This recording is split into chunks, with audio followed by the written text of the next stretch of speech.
नमस्कार, वयम राष्ट्रिय जागृयाममा स्वागत छ। म मदन खाती।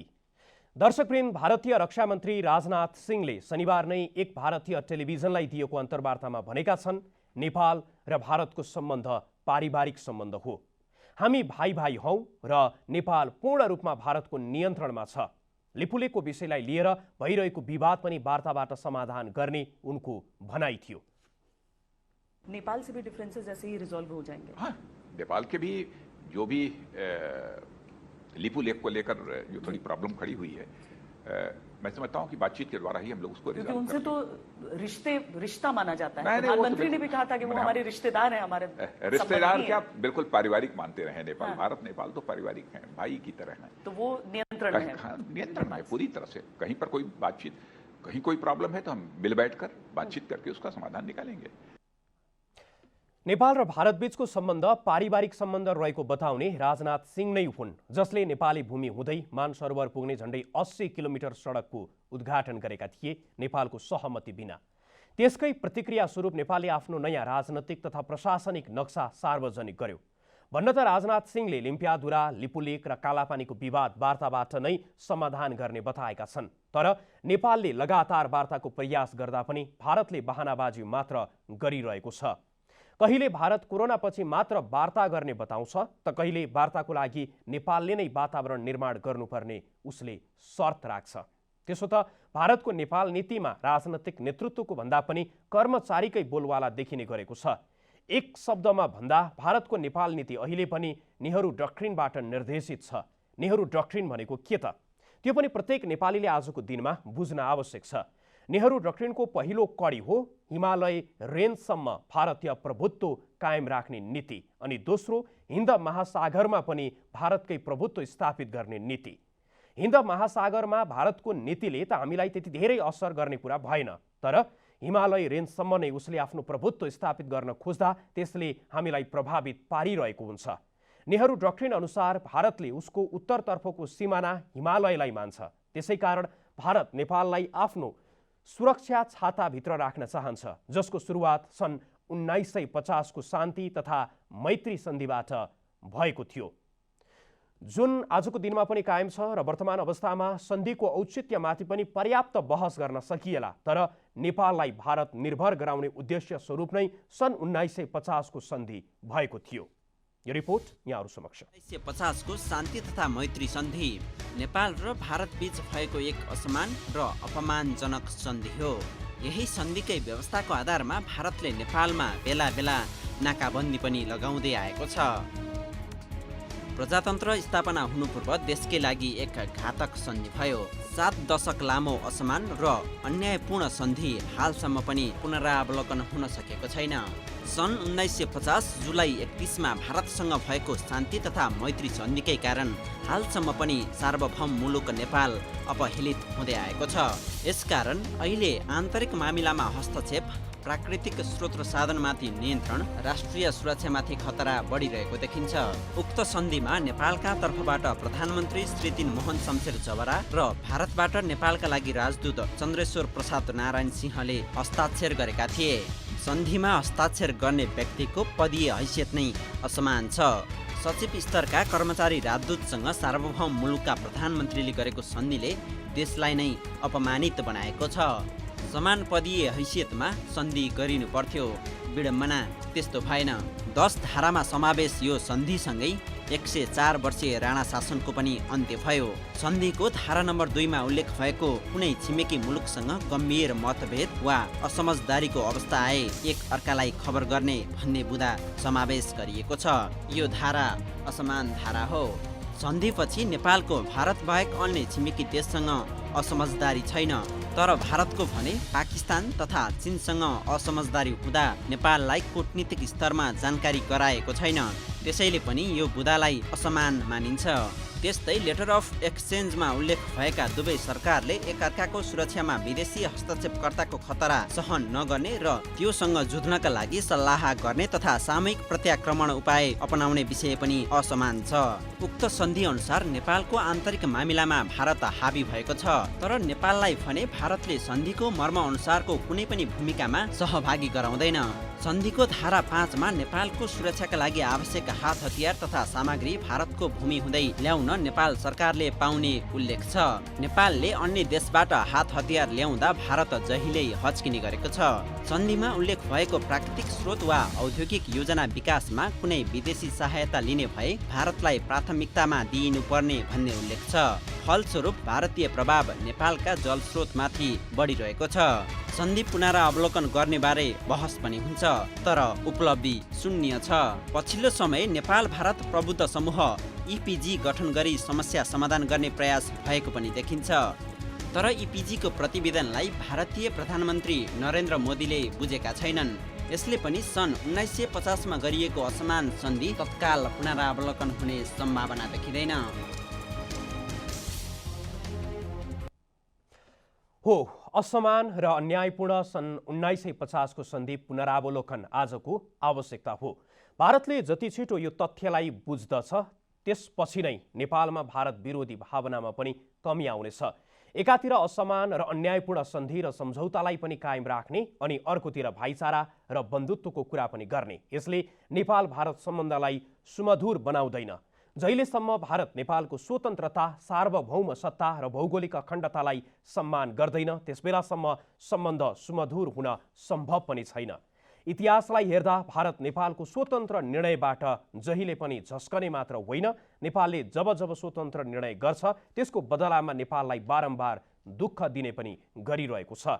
कुरामा जे भने पनि व्यवहारतः भारतले हाम्रो सार्वभौम सत्ता र भौगोलिक अखण्डतालाई सम्मान गरिरहेको छैन।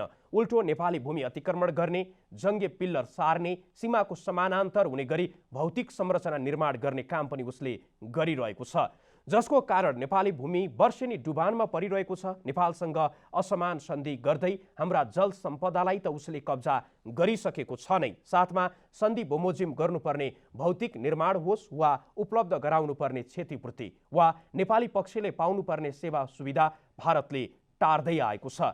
नेपालसँगको मात्र होइन, आफ्ना प्रत्येक छिमेकी देशलाई यसै गरी भारतले ठगिरहेको छ। उसका दक्षिण एसियाली छिमेकीको सम्बन्ध जनस्तरमा जति घनिष्ठ र राम्रो छ, राष्ट्र राष्ट्र बीच भने त्यत्तिकै तिक्त। सामाजिक, सांस्कृतिक र भौगोलिक रूपमा नजिक हुँदाहुँदै पनि भारतीय शासकको औपनिवेशिक सोचको कारण अधिकांश छिमेकीसँग सम्बन्ध समस्यापूर्ण छ। दक्षिण एसियामा रहेका साना मुलुकका लागि दुःखको अनेक स्रोतमध्ये एक हो भारतको विस्तारवादी नीति र हेपाहा प्रवृत्ति। दक्षिण एसियामा भारत भौगोलिक रूपमा मात्र होइन, आर्थिक र सामर्थ्यको आधारमा पनि अरू मुलुकभन्दा ठूलो र शक्तिशाली छ। तर आकारमा भारत जति ठूलो छ, मन त्यत्तिकै सानो। भारतको छिमेक नीतिलाई उसको अहङ्कारले निर्देशित गरिरहेको छ। भारतको नेपालसँगको सम्बन्धको विषय होस् वा बङ्गलादेश र श्रीलङ्का अनि मालदिप्स नै किन नहोस्, भारत छिमेकीको विकासको सारथी बन्नुपर्नेमा विकासको बाधक र विनाशको स्रोत बनिरहेको छ। आफूभन्दा शक्तिशालीको चाकरी र आफूभन्दा कमजोरबाट पनि त्यस्तै चाकरीको अपेक्षाकै कारण भारतको छिमेकसँगको सम्बन्धमा फाटो आइरहेको छ। पछिल्लो उदाहरणको रूपमा भारत चीन बीच लद्दाखको विषयलाई लिएर भइरहेको तनावलाई नै हेरौँ। भारत भनिरहेको छ चीन आफ्नो सैन्य शक्तिको बलमा भारतीय भूमि अतिक्रमण गरिरहेको छ र ऊ चीनसँग कूटनीतिक रूपमा समस्याको समाधान गर्नको लागि लागिरहेको पनि बताउँछ।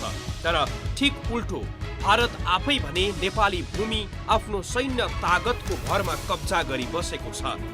नेपालले आफ्नो भूमिबाट भारतीय सैनिकलाई फिर्ता लैजानको लागि गरेको आग्रहमा पनि ऊ धम्कीको भाषा बोलिरहेको छ।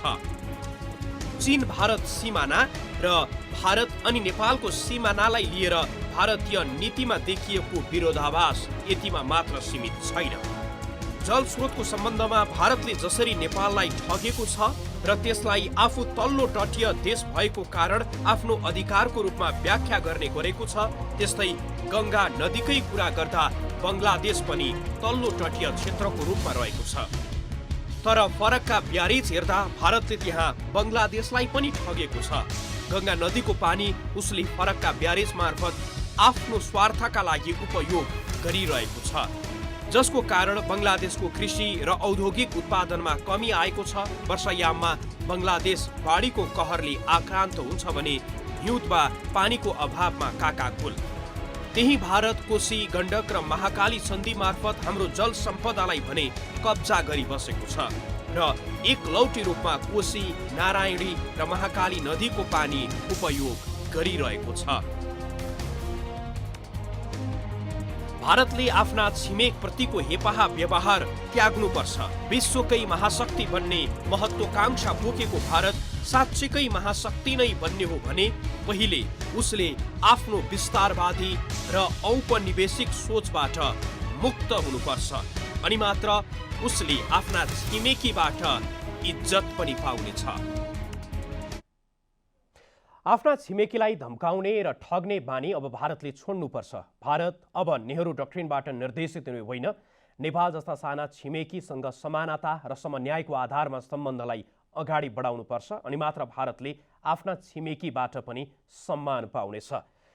तर भारतले त्यसो गरिराखेको छैन। नेपालकै हकमा कुराकानी गर्दाखेरि पनि उसले लिम्पियाधुरा, लिपुलेक र कालापानीको सन्दर्भमा जसरी एकलौटी रूपमा नेपाली भूमि अतिक्रमण गर्ने काम गरिराखेको छ र त्यसको पछाडि आफ्नो सैन्य शक्तिलाई पनि प्रयोग गरिराखेको छ, त्यो विषयलाई नै प्रतिकार गर्दै नेपालले आफ्नो नयाँ राजनैतिक नक्सा पनि सार्वजनिक गर्यो।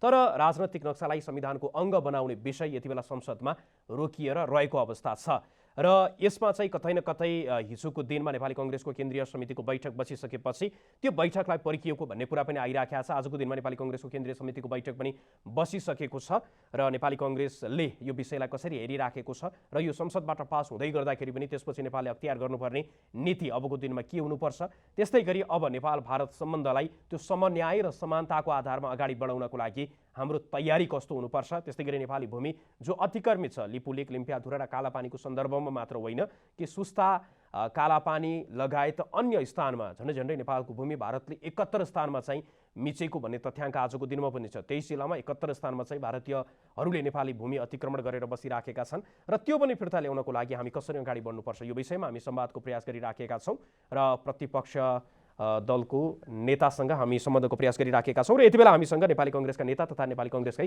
केन्द्रीय सदस्य पनि हुनुहुन्छ प्रदीप पौडेल। उहाँ हाम्रो प्रत्यक्ष सम्पर्कमा जोडिसक्नु भएको छ। प्रदीपजी, यहाँलाई कार्यक्रममा स्वागत छ। हजुर, धन्यवाद।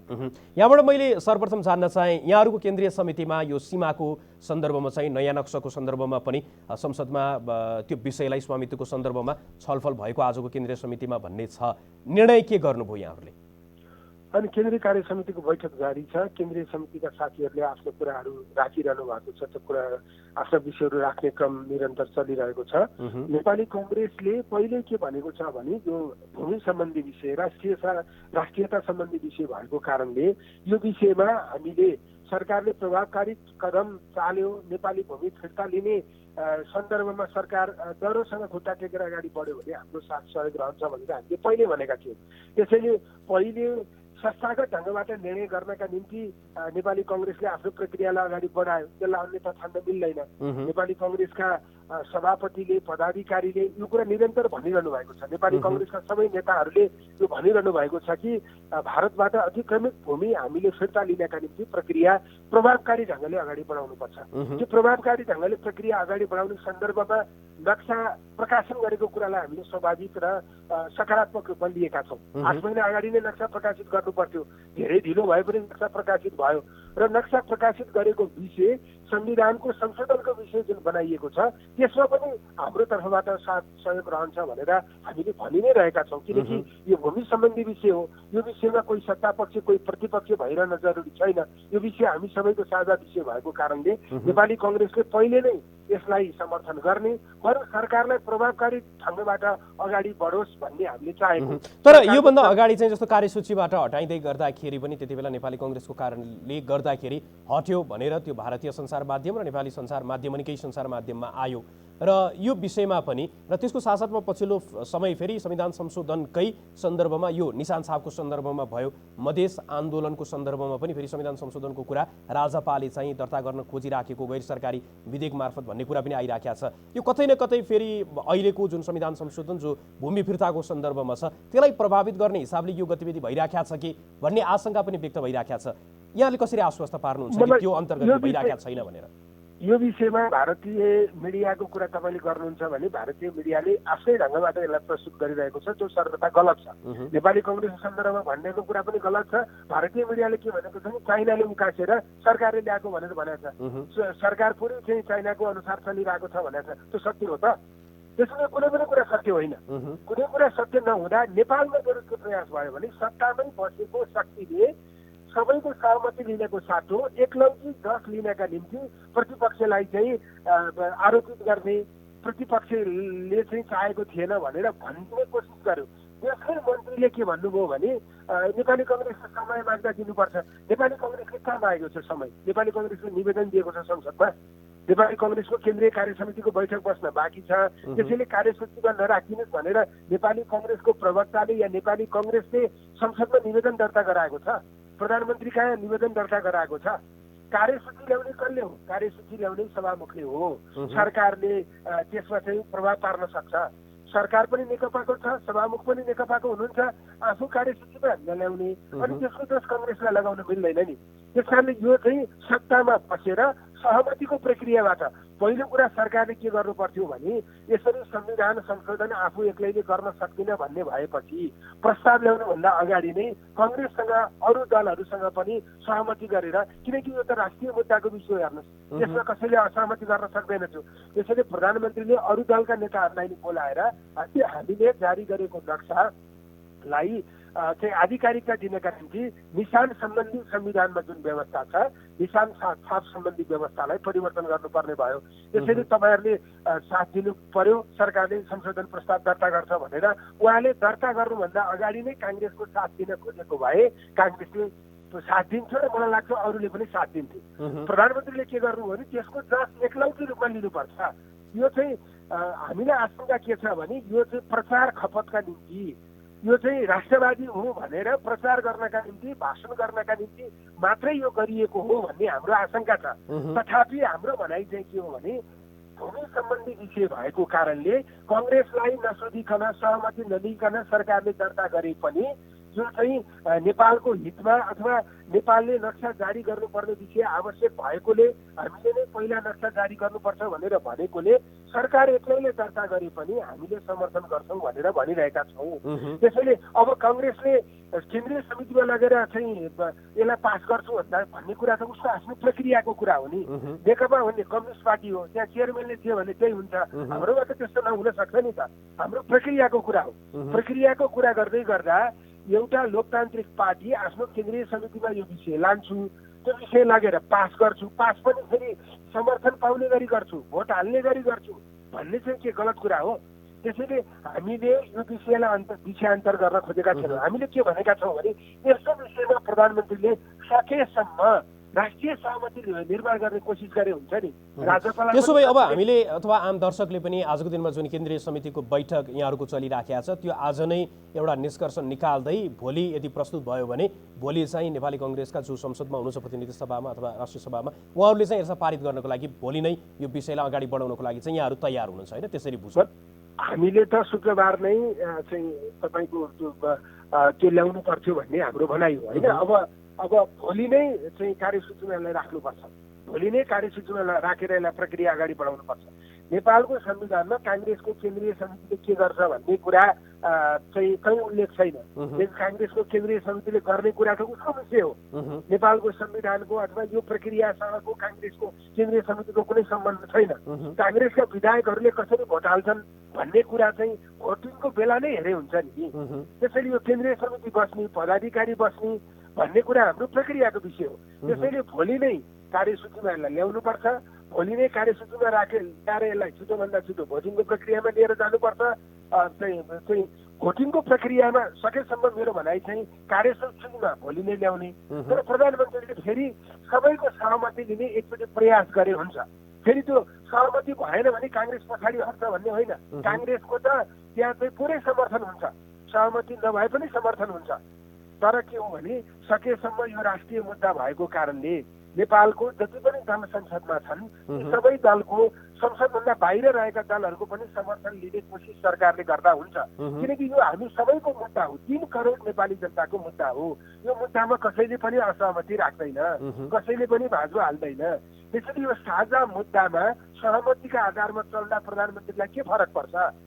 त्यसैले प्रधानमन्त्रीले भोलि नै संसदमा कार्यसूचीमा राख्ने, तर प्रधानमन्त्रीले चाहिँ त्यो सँगसँगै सबैको सहमति लिने कोसिस गर्ने अनि संसदले सर्वसम्मतिबाट नेपालको चाहिँ नक्सालाई पास गर्यो भन्ने कुराको मेसेज दिने। त्यो मेसेज चाहिँ के हुन्छ भने नेपालमा विभाजित भएर अरू खेलेका हुन्, नेपालमा यो मानेमा सबै एकीकृत छन्, कसैसँग नि खेल्न सकिन्न भन्ने भयो भने अनि यहाँ नेपालमा आफ्नो भूमि सुरक्षित गर्ने कुरामा डरसँग खुट्टा टेकेको मेसेज बाहिर जान सक्छ।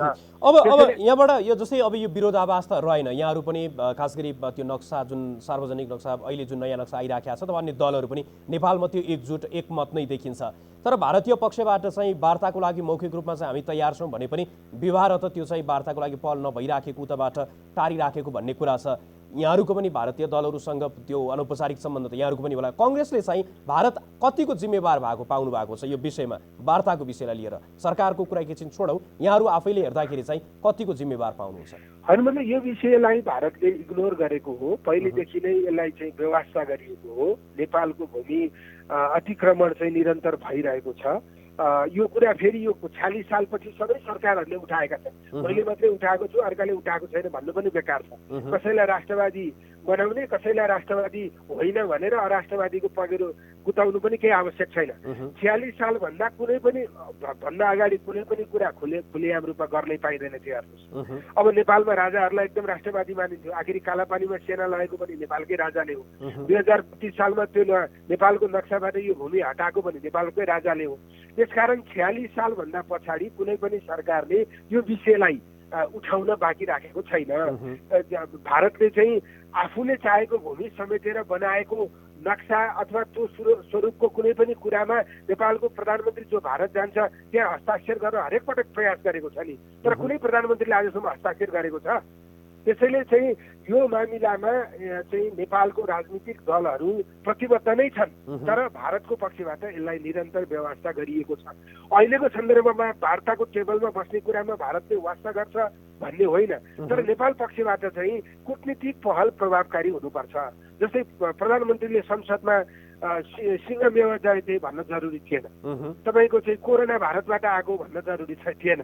त्यसकारणले नेपालले पनि एउटा मर्यादित कूटनीतिभित्र बसेर यो कुरा उठाउनुपर्छ। हाम्रो भूमि रक्षा गर्नु त हाम्रो दायित्व हो, यो त हामीले नेपालको पक्षमा गरेको काम हो, भारतको विपक्षमा गरेको काम होइन। भारतको भूमि कसैले मिच्यो भने पनि भारतको प्रधानमन्त्रीले अथवा त्यहाँको राजनीतिक दलको नेताले छोड्दैन, हाम्रो भूमि पनि कसैले मिच्यो भने हामीले पनि छोड्दैनौँ। त्यसैले यो हाम्रो भूमि मेचिएको प्रश्नमा हामीले संसारभरि यो कुरा गर्न सक्छौँ, यो कुरालाई निर्वाध ढङ्गबाट हामी प्रस्तुत गर्न सक्छौँ। हामीसँग एकदमै प्रमाण छ, त्यो प्रमाण हामीले प्रस्तुत गर्न सक्छौँ।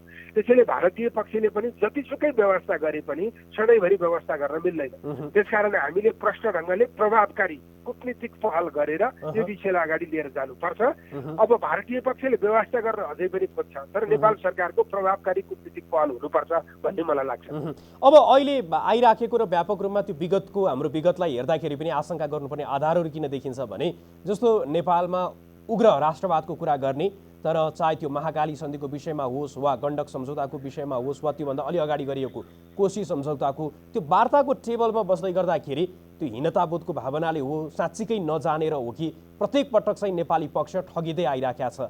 यो सिमानाको सन्दर्भमा कुराकानी गर्दै गर्दाखेरि पनि फेरि नेपाली पक्ष त्यही जुन हाम्रो जल सम्पदाको सन्दर्भमा भारतसँग सम्झौता गर्दै गर्दाखेरि हामी जसरी ठग्यौँ त्यसकै पुनरावृत्ति हुने त होइन भन्ने कुरा पनि सुनिन्छ। यहाँलाई चाहिँ के लाग्छ, हाम्रो तयारी कस्तो पाउनुहुन्छ यहाँले? हेर्नुहोस्, तपाईँले जति गण्डक सम्झौता भन्नुभयो, कोशी सम्झौता भन्न सक्नुहुन्छ, टनकपुर भन्न सक्नुहुन्छ, अरू जति पनि सम्पदा सम्बन्धी सम्झौताहरू भएका छन् त्योभन्दा यो विषय धेरै महत्त्वपूर्ण र नेपालले कुनै पनि हालतमा चाहिँ गुमाउन नमिल्ने विषय हो। जल सम्पदाको विषय के हो भने हामीले टेबल टक गर्दा त्यसलाई प्रयोग गर्ने मामिलामा त्यो रिसोर्सलाई प्रयोग गर्ने मामिलामा हामी बढी लाभान्वित भयो कि भारत बढी लाभान्वित भयो भन्ने एउटा विषय होला। हामी बढी लाभान्वित हुनुपर्छ, त्यो म मान्छु। तर लाभान्वित हुने सन्दर्भको डिबेट हो त्यो, होइन? हाम्रो चाहिँ नदी नै उनीहरूले लगाए त होइन। तर यो चाहिँ कालापानी, सुस्ता, लिपुलेक, तपाईँको लिम्पियाधुरा, यो त जमिन हाम्रो हुने कि उनीहरूको हुने भन्ने विषय हो। लाभान्वित को हुने भन्ने विषय होइन, यो जमिनै कसको हुने हो भन्ने विषय हो।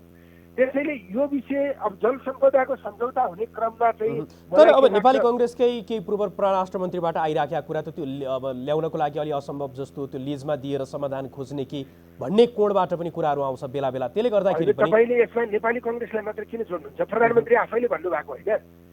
त्यसकारण यो पनि बढी पूर्वाग्रही कुरा भइरहेको छ कि कस्तो न्यारेटिभ स्थापित गर्न खोजिएको हो। म कसैलाई पनि अराष्ट्रवादी हो भन्न म चाहन्न। सबैले राष्ट्रकै माया गरे हुन्छन्, त्यसमाथि राष्ट्रको माया नगर्ने मान्छेले राजनीति गर्नै सक्दैन। मेरो भनाइ जस्तो प्रधानमन्त्रीले लिजमा दिन सकिन्छ भनेर भन्नुभयो, प्रधानमन्त्रीले नै भन्ने कुरा त नेपाली कङ्ग्रेसको नेताले भन्ने भन्दा पनि त गम्भीर विषय भयो नि त। लिजमा दिने विषय के हो भने पहिला जमिन त आफ्नो बनाउनु पर्यो नि। मेरो जमिन भयो भने नै मैले मकै खन्ने कि धान लाउने, मकै रोप्ने कि धान रोप्ने भनेर निर्णय गर्न सक्छु। जमिनै मेरो नहुँदा चाहिँ लिजमा दिने कि नदिने भनेर निर्णय गर्न त कसरी सकिन्छ? पहिला जमिन आफ्नो बनाऊ, त्यसपछि लिजमा दिने कि कसैको सहयोग लिएर बाटो बनाउने कि अथवा चाहिँ अरू के गर्ने, त्यसपछि निर्णय गरौँला। पहिला त जमिन आफ्नो बनाउनु पर्यो नि।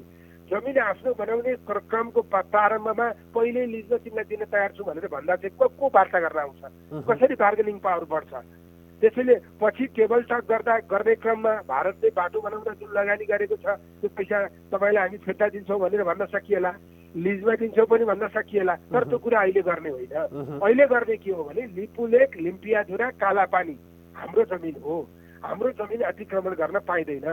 1816 पछि त्यसका बारेमा नेपाल र भारतका बीचमा कुनै सम्झौता भएको छैन। अन्तिम सम्झौता नै 1816 को सन्धि हो। 1816 को सन्धिको प्रमाणको आधारमा छलफल गरौँ। ठिक छ, त्यो प्रमाण भारतले जुटाउन सक्ने भए हामी कन्भिन्स हुन तयार छौँ। तर हामीले जुटाउँदै गर्दा भारत तयार हुने कि नहुने? 1816 को सन्धिले त्यो भूमि नेपालको भनेर प्रष्ट ढङ्गले भनेको छ। काली नदीको शिर कुन हो, मुहान कुन हो, त्यही सन्धिमा उल्लेख छ। त्यसैले 1816 को सन्धिलाई आधार बनाएर हामीले त्यो जमिन दाबी गरेको हो। दाबी गरेको होइन, त्यो यथार्थ कुरा हो। तर भारतीय पक्षले अतिक्रमण गरेको कारणले त्यो जमिन फिर्ता गर्नका निम्ति नेपालमा कुनै पनि राजनीतिक दलको नेताले लडोतरो कुरा गर्न मिल्दैन। त्यसमाथि सरकारले त जरो ढङ्गले खुट्टा टेक्नुपर्छ, आँखामा आँखा जुदाएर संवाद गर्नुपर्छ, एकदमै प्रभावकारी माथिल्लो तहको कूटनीतिक पहल गर्नुपर्छ, राजनीतिक पहल गर्नुपर्छ भन्ने मलाई लाग्छ। अहिले भारतको नीति हेर्दाखेरि उसकभर त वार्ता नै टार्ने र वार्ता भइहाल्यो भने पनि यसलाई वर्षौँसम्म लम्बाइराख्ने नीतिमा रहेको जस्तो त्यहाँका जो बुद्धिजीवी छन्, नेपालको विषयमा जानकार भनिएका र सञ्चार माध्यममा बारम्बार आउने, उनीहरूको कुरा सुन्दाखेरि र त्यहाँको विदेश मन्त्रालयको प्रवक्ताको बारम्बार आउने प्रेस ब्रिफिङमा पनि त्यतातर्फ सङ्केत भइराखेको देखिन्छ। भनिसकेपछि यहाँलाई के लाग्छ, यदि उनीहरूले टार्दै गए भने चाहिँ हामी यो विषयलाई अन्तर्राष्ट्रिय मञ्चहरूमा उठाउने गर्नुपर्छ भन्ने कोणबाट पनि नेपालमा बहस भइराखेको छ। यो विषयलाई कसरी लाँदाखेरि चाहिँ ठिक हुन्छ यदि उनीहरू वार्ताको लागि मात्रै गर्ने मनसायसहित उपस्थित भयो भने? पहिलो कुरा त नेपालमा यो यस्ता विषयहरूमा एक स्वर छैन भन्ने जुन भारतको बुझाइ छ त्यो बुझाइ गलत साबित गरिदिनुपर्छ। नम्बर 1 होइन, नेपालमा यो विषयमा एक स्वर छ, कोही पनि विभाजित छैन, आफ्नो भूमि रक्षा गर्ने कुरामा सबै इमानदार छन् भन्ने कुरा हामीले चाहिँ त्यो मेसेज दिन सक्नुपर्छ। नम्बर 1। नम्बर 2, नेपालको सरकारले कहिलेकाहीँ यो सार्वजनिक खपतका निम्ति उठाउने गर्छ। चुनावमा जनतालाई राष्ट्रवादी हुँ भनेर भन्नका निम्ति उठाउने गर्छ भन्ने जुन लागेको छ नि, त्यो पनि गलत साबित गर्नुपर्छ। नेपालले प्राथमिकताका साथ यो कुरा जोडतोडले उठाएको छ। यो कुराका बारेमा समयमा संवाद भएन, एउटा टुङ्गोमा पुग्न सकेन भने यो विषयले अन्ततिर पनि प्रभाव पार्छ। यो नेपालले अन्तर्राष्ट्रियकरण पनि गर्न सक्छ, नेपालले चाहिँ अन्तर्राष्ट्रिय अदालतमा पनि जान सक्छ भनेको नेपालले एकदमै प्राथमिकताका साथ यो विषय उठाएको छ भन्ने अर्को सन्देश त्यो दिनुपर्छ जस्तो मलाई लाग्छ। तेस्रो कुरा, भारतीय मिडियाले भारतभित्र जसरी चाहिँ यो विषयलाई सम्प्रेषण गरेको छ त्यो कुरा गलत हो भन्ने कुरा पनि हामीले भारतीय जनतालाई बुझाउने आफ्नो ढङ्गबाट प्रयत्न गर्नुपर्छ। होइन, किनकि त्यहाँ भारतभित्र पनि हाम्रा शुभेच्छुकहरू हुन सक्छन्, हामीसँगको सम्बन्ध राम्रो बनाउनुपर्छ भनेर चाहने मान्छेहरू हुन सक्छन्। त्यसैले भारतीय सरकार र भारतीय मिडियाले यो बारेमा जसरी सम्प्रेषण गरेको छ त्यो कुरा गलत हो, सही कुरा यो हो भनेर हामीले यसलाई चाहिँ बुझाउन सक्नुपर्छ। र मुख्य गरी मलाई के लाग्छ भने चौथो कुरा चाहिँ भारत र चीनका बीचमा लिपुलेक लिम्पिया धुराबाट चाहिँ चीन र भारत जोडिने जुन बाटोको 2015मा सम्झौता भयो, त्यो सम्झौता भइसकेपछि सुशील कोइरालाले चीनलाई पनि चिठी लेख्नुभयो, भारतलाई पनि चिठी लेख्नुभयो। भारतलाई त्यही चिठी लेखेका कारणले सुशील कोइरालाको आफू प्रधानमन्त्री भएको कार्यकालमा भारत भ्रमण हुन सकेन। अब उहाँले त्यो कुरा उठाउनु भयो, तर त्योभन्दा पछाडि ओली नै प्रधानमन्त्री हुनुभयो, उहाँले पनि त्यो कुरा सुशील कोइरालाकै सराह उठाउनु भएन। त्यसपछि प्रचण्ड प्रधानमन्त्री हुनुभयो, उहाँले पनि उठाउनु भएन। त्यसपछि शेरबहादुर प्रधानमन्त्री हुनुभयो, उहाँले पनि उठाउनु भएन। अहिले केपी ओलीको सरकारको बेलामा यो विषय किन उठ्यो भने पहिला भारतले नक्सा जारी गर्यो, त्यसपछि भारतले बाटो बनायो। अब समस्या कहाँनिर हो भने भारतले बाटो बनाउँदैन थियो भने त्यो कुरा त उठ्दैन थियो नि त। त्यसकारण अब यस्तो कहिलेकाहीँ प्रतिक्रिया स्वरूप राष्ट्रवाद बहुरिने स्थिति हामीले अन्त्य गर्नु पर्यो। हामी सबै दल यो कुरामा एकीकृत हुनु पर्यो। यो विषय हाम्रो मुख्य विषय हो, यो प्राथमिकताको सबैभन्दा अगाडि छ। जुनसुकै सरकार आए पनि, जुनसुकै पार्टीको सरकार आए पनि, सरकारको नेतृत्व जुनसुकै व्यक्तिले गरे पनि यो कुरा हामीले छोड्दैनौँ र भारतसँग संवाद गर्दा हामी सबैको एउटै कुरा हुन्छ भन्ने कुराको सन्देश दिन सकेपछि अनि बल्ल चाहिँ। तर अहिले भारतसँगको हाम्रो इतिहासलाई हेर्यो भने जति जति बेला नेपालले स्वतन्त्र रूपमा निर्णय गर्न थाल्छ, भारतले चाहिँ विभिन्न बाहनामा नेपाललाई दुःख दिने गरेछ। चाहे त्यो 2027 सालको कुराकानी गर्दाखेरि जति बेला अरण्यको राजमार्ग मार्फत हामीले चीनसँग त्यो यातायातको सेवा सुरुवात गर्दाखेरि नाकाबन्दीको कुरा गरौँ, वा 2045 सालतिर पनि जति बेला चीनबाट हतियार ल्याउँदै गर्दाखेरि भारतले फेरि त्यति बेला पनि नाकाबन्दी लगायो। 2072 सालमा पनि उसले चाहिँ हामीले संविधान जारी गर्दाखेरि उसको कुरा मानेन भनेर त्यहाँ पनि नाकाबन्दी लगायो। अहिले पनि हामीले सीमाको कुरा, हाम्रो भूमि चाहिँ फिर्ता चाहियो भन्दै गर्दाखेरि ऊप्रतिको हाम्रो जुन निर्भरता छ नि त्यसलाई नै उसले हतियार बनाएर नेपाललाई चाहिँ बाध्य तुल्याउनको लागि चाहिँ त्यो प्रयासहरू गरिराखेका छ। यहाँलाई के लाग्छ, हामी कसरी तयारी गरिराख्नुपर्छ भारतको आगामी कदमहरूप्रति पनि? मेरो विचारमा नेपालमा नेपाल सरकार त राजनीतिक मान्छेहरूको हो नि त, त्यसैले नेपाल सरकारले एउटा विज्ञ र प्राविधिकहरूको टिम बनाउनुपर्छ जसले चाहिँ यो भूमि नेपालको हो भनेर प्रमाणित गर्ने गरी तथ्यहरू सङ्कलन गर्न सकोस् र यसलाई चाहिँ भारतसँग पनि कूटनीतिक पहल कसरी प्रभावकारी बनाउन सकिन्छ त्यही टिमले सरकारलाई सुझाव दिन सक्छ।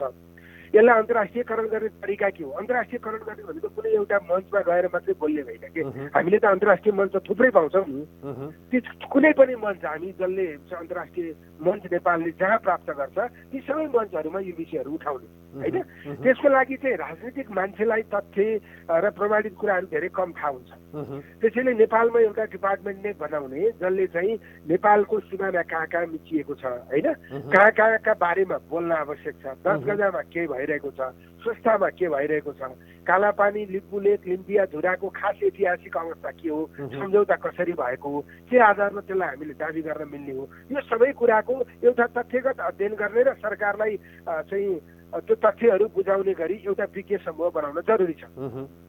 र अनि नेपालमा चाहिँ यो विषय मैले अघि नै पनि भने एकदमै प्राथमिकताको विषय हो।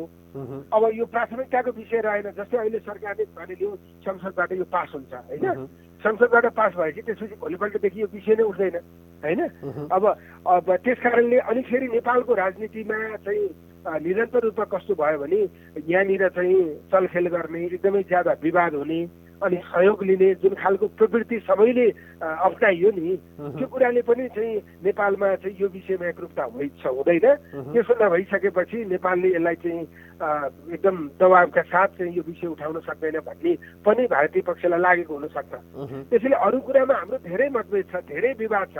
सरकारसँग हामी वास्तवमा 90% कुरामा सहमत छैनौँ होइन। तपाईँको चाहिँ यो विपदको बेलामा भ्रष्टाचारको विषय, यो चाहिँ कोरोनाको चाहिँ नेतृत्व गर्ने विषय होइन, यो धेरै कुरामा हाम्रो असहमति छ।